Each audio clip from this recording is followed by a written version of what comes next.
سمجھیں ہر ایک چیز کو در حقیقت، دے دے الہی وہ نور بصیرت۔ نحمده ونستعینه ونستغفره ونؤمن به ونتوکل علیہ ونعوذ باللہ من شرور انفسنا ومن سیئات اعمالنا، من یهده اللہ فلا مضل له ومن یضلل فلا هادی له، واشهد ان لا الہ الا اللہ واشهد ان محمدا عبدہ ورسولہ، اما بعد۔ معزز سامعین و ناظرین، رمضان المبارک کے حوالے سے آج ہم اس موضوع کو بیان کرنا چاہیں گے کہ رمضان المبارک نبی علیہ الصلوۃ والسلام کی زندگی میں جب آتا تو آپ کے معمولات کیا ہوتے۔ قبل اس کے کہ اس موضوع کو بیان کیا جائے،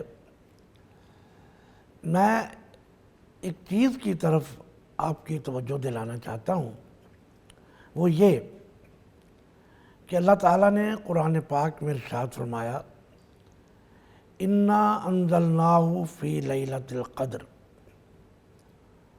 ہم نے اس قرآن کو لیلۃ القدر میں نازل کیا۔ اور قرآن ہی میں ایک دوسرے مقام پہ ارشاد باری تعالیٰ ہے، شہر رمضان الذی انزل فیہ القرآن۔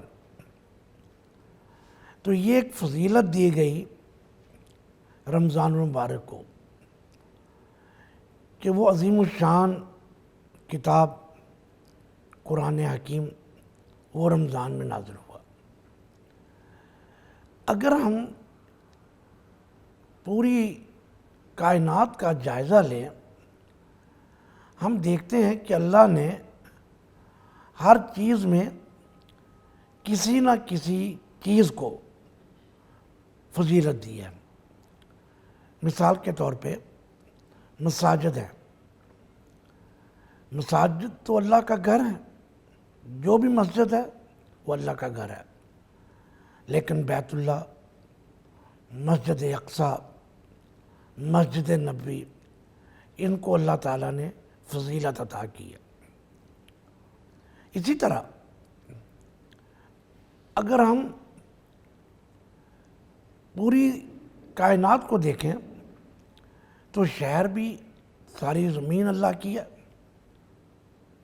شہر ہوں یا ملک ہوں، لیکن مکہ مکرمہ، مدینہ منورہ اور فلسطین، ان زمینوں کو اللہ تعالیٰ نے اپنے لیے اور اپنے انبیاء کے لیے مختص کر دیا۔ پہاڑوں کو دیکھ لیں، پہاڑ اللہ کے ہیں، لیکن صفا و مروہ ہو یا کوہ طور ہو، اس کا اللہ تبارک و تعالیٰ نے قرآن میں بھی ذکر کیا، ان کو اللہ تعالیٰ نے فضیلت دی۔ میدان تو سارے ہی میدان ہیں، زمین جو اللہ کی ہے، لیکن عرفہ کے میدان کو اللہ تعالیٰ نے خصوصی مقام عطا کیا۔ اسی طرح زمین کا وہ ٹکڑا جو نبی علیہ الصلوۃ والسلام کے گھر سے لے کر آپ کے ممبر کے درمیان ہے، اس کو آپ نے جنت کا ٹکڑا قرار دیا۔ پتھر دیکھ لیں، ساری کائنات اللہ کی ہے، لیکن پتھروں میں حجر اسود کو اللہ تعالیٰ نے ایک خاص مقام عطا کیا۔ دنوں کو دیکھ لیں، مہینوں کو دیکھ لیں، انسانوں کو دیکھ لیں، اوقات کو دیکھ لیں، ان سب کو اللہ تعالیٰ نے ان میں سے کسی نہ کسی کو فضیلت عطا کی ہے۔ تو یہ رمضان المبارک، اس کو اللہ تعالیٰ نے یہ فضیلت عطا کی کہ اللہ نے اپنا آخری کلام قرآن حکیم وہ رمضان المبارک میں نازل کیا، اور رمضان المبارک کی اس رات کو جس رات سے نازل ہوا لیلۃ القدر قرار دیا، کہا یہ لیلۃ القدر میں نازل ہوا۔ اب ہم اس موضوع کو چھوڑ دیتے ہیں کہ کیا قرآن پاک کے نازل ہونے سے پہلے بھی یہ رات لیلۃ القدر تھی، یا قرآن کے اتر کی وجہ سے اس کو لیلۃ القدر قرار دیا گیا۔ تو نبی علیہ الصلوۃ والسلام کے زمانہ میں رمضان آتا تھا، لوگ روزے رکھتے تھے، سحری کی جاتی تھی، افطاری کی جاتی تھی، لیکن ہوتا یہ تھا کہ نبی علیہ الصلوۃ والسلام اس مہینہ میں خصوصی طور پہ 2-3 عمل بہت اہتمام سے کرتے۔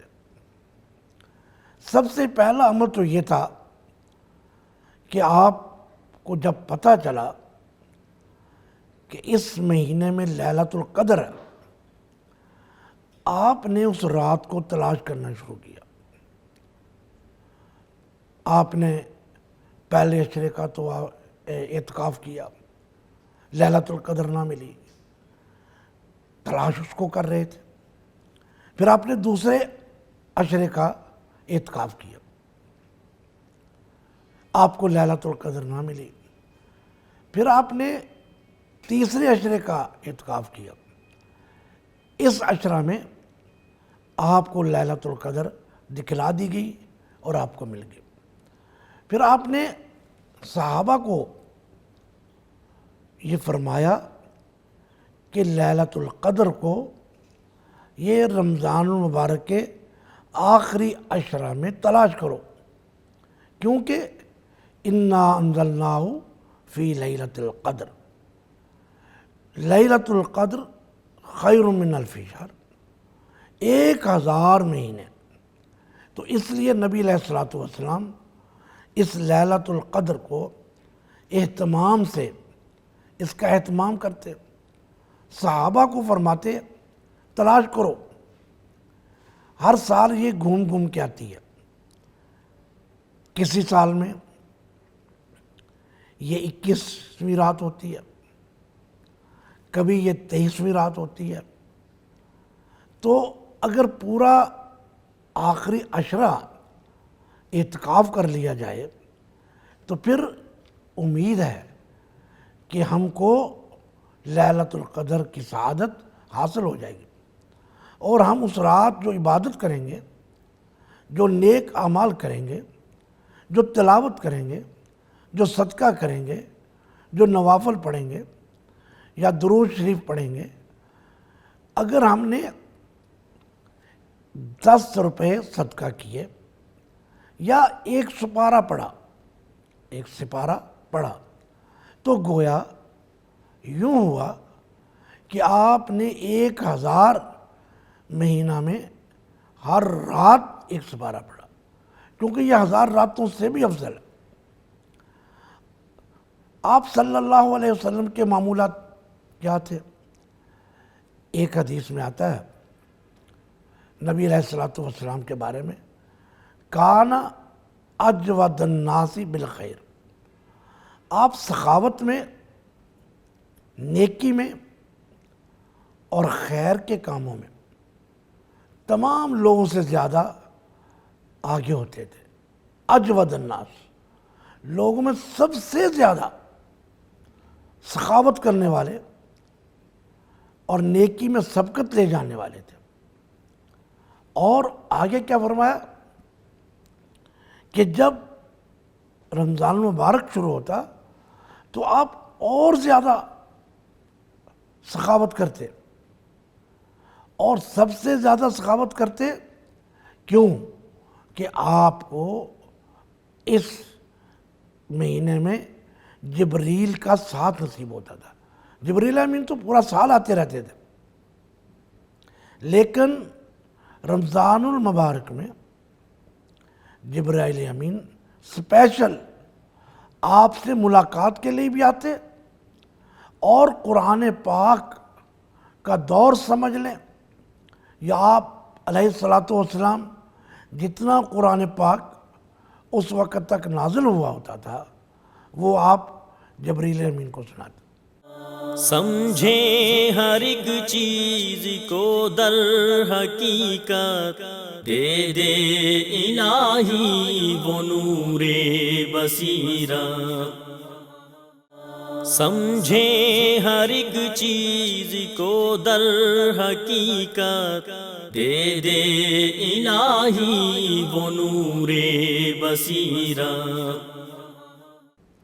ایک بات میں یہاں چلتے چلتے بیان کرنا چاہتا ہوں اعتکاف کے حوالے سے.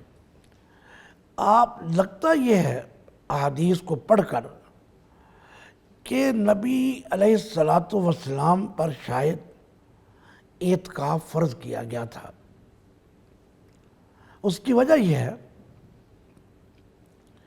ایک مرتبہ آپ سے رمضان المبارک میں اعتکاف نہ کیا گیا.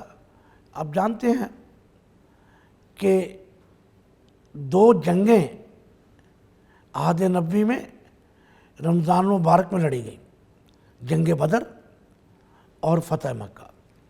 اگر اسی چیز کو اگر اعتکاف والی بات کو ہم بیان کرتے ہیں ابھی، لیکن اگر اس چیز کو دیکھا جائے تو یہ کہنا بے جا نہیں ہوگا کہ نبی علیہ الصلاۃ والسلام کے زمانے میں رمضان کا مہینہ جہاد کا مہینہ تھا.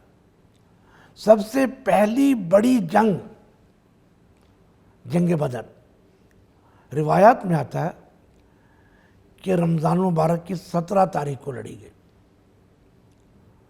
اور اسی طرح فیصلہ کن مارکا جو آتا ہے نا، اذا جاء نصر اللہ والفتح وَرَأَيْتَ النَّاسَ يَدْخُلُونَ فِي دِينِ اللَّهِ أَفْوَاجًا، وہ جو نصر اور فتح مبین، اگرچہ صلح حدیبیہ کو بھی کہتے ہیں لیکن فتح مکہ بھی فتح مبین ہے ایک لحاظ سے، تو یہ دونوں رمضان مبارک میں ہوئی. تو گویا عہد نبوی میں رمضان کو ہم یہ کہہ سکتے ہیں کہ یہ جہاد کا مہینہ تھا. اب آتے ہیں وہ موضوع جس کو ہم نے تھوڑی دیر کے لیے منقطع کیا تھا کہ آپ 1 سال اعتکاف نہ کر سکے تو آپ نے شوال کے پہلے عشرہ میں اعتکاف کیا. یہ ایک چیز، اس سے یہ مسئلہ بعض لوگوں نے یہ سمجھا ہے کہ شاید نبی علیہ الصلاۃ والسلام پر جو رمضان کا اعتکاف ہے وہ فرض تھا، کیونکہ آپ نے ہر مرتبہ کیا. اب آتے ہیں رمضان مبارک کے ساتھ قرآن کا جو تعلق ہے. حضرت عائشہ صدیقہ رضی اللہ تعالیٰ عنہ فرماتی ہیں کہ نبی علیہ الصلاۃ والسلام نے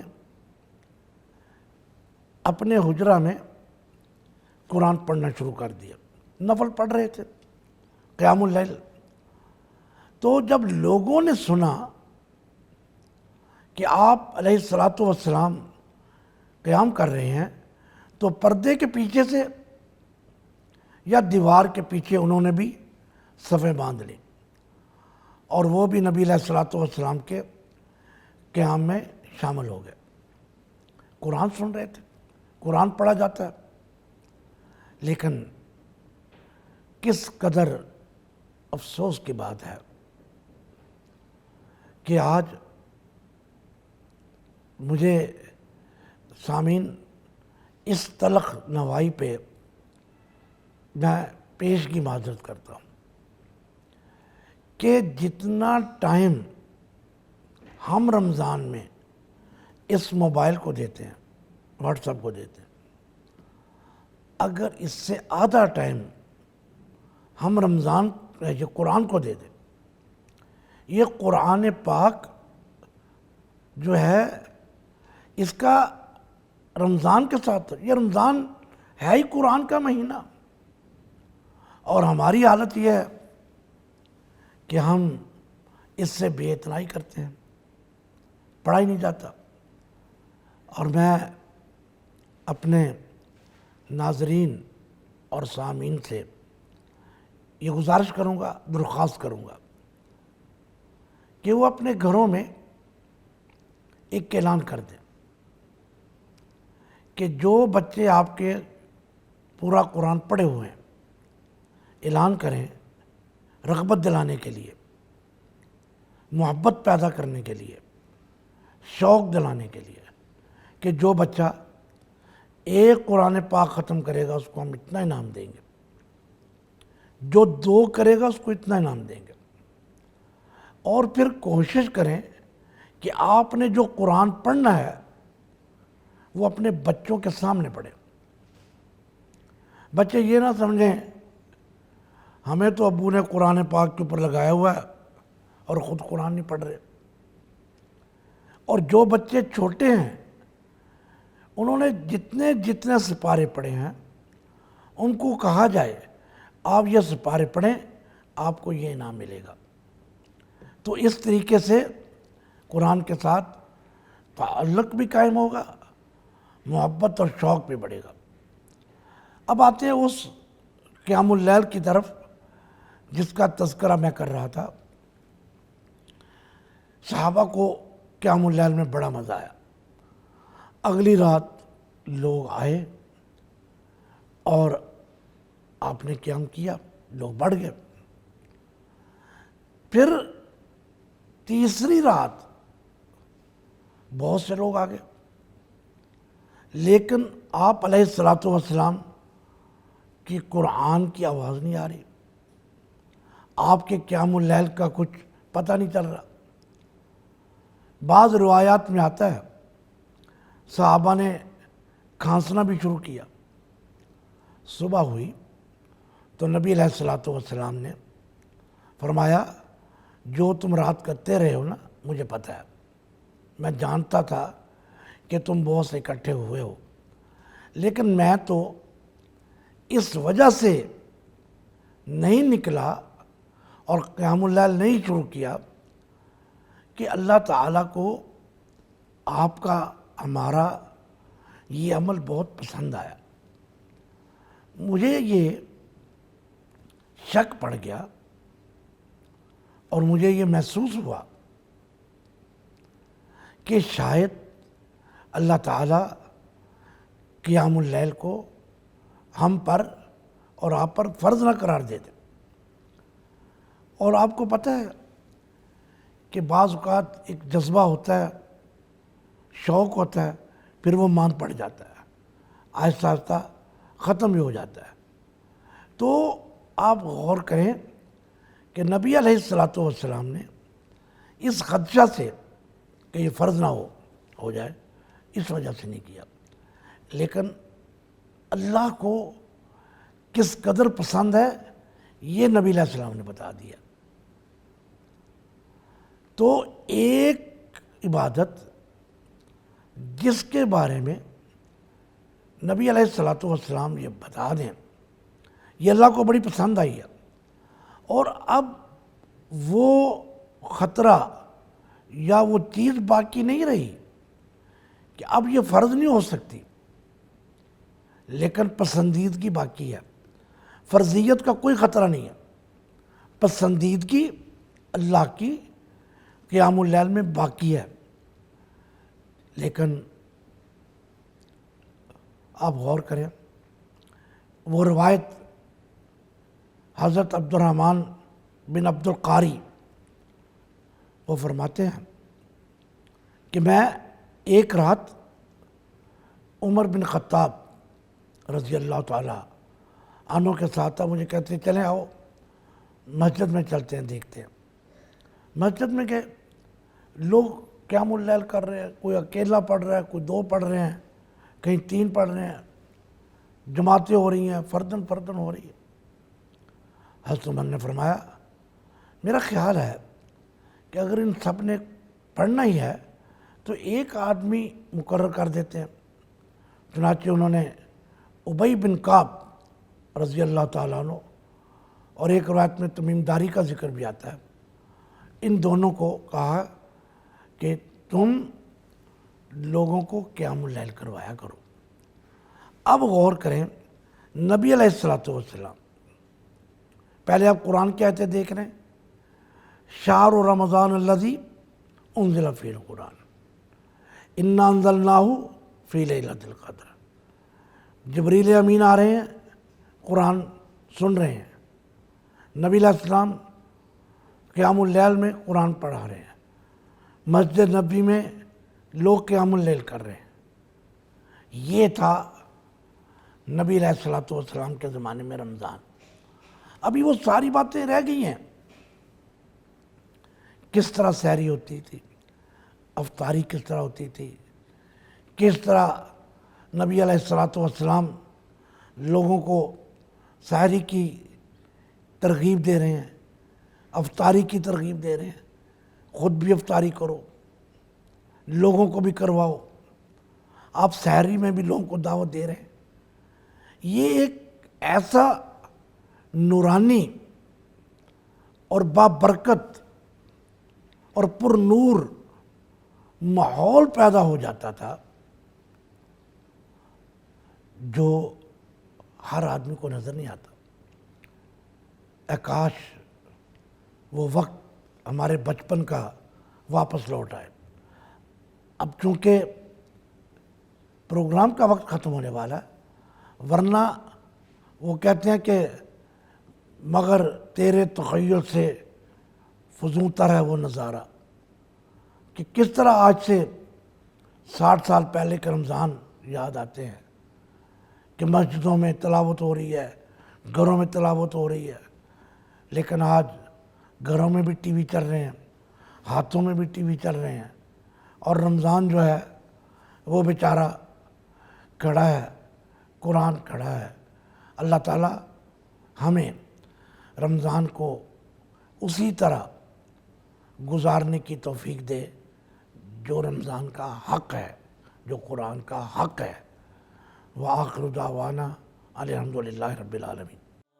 سمجھیں ہر ایک چیز کو در حقیقت، دے دے الہی وہ نور بصیرت۔